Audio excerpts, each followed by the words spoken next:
دوستو، زمزم کا پانی کوئی عام پانی نہیں، یہ اس وادی کا معجزہ ہے جہاں اللہ تعالیٰ نے حضرت حاجرہ علیہ السلام اور ننھے حضرت اسماعیل علیہ السلام کے لیے زمین سے پانی کا چشمہ جاری فرمایا۔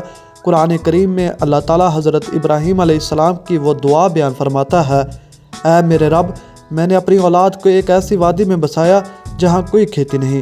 سورہ ابراہیم میں اس کا ذکر ہے۔ اور پھر اس بے آب و گیا جگہ سے زمزم کا معجزہ شروع ہوا۔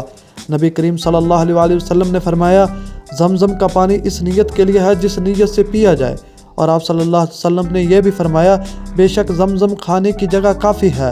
اور رسول اللہ صلی اللہ علیہ وسلم زمزم پر دم کر کے اسے شفا کے لیے بھی استعمال فرماتے تھے۔ اور سوچنے کی بات یہ ہے، کروڑوں لوگ روزانہ زمزم پیتے ہیں، گھر لے جاتے ہیں، مگر یہ چشمہ آج تک بھی خشک نہیں ہوا۔ زمزم صرف پانی نہیں، یہ توکل، صبر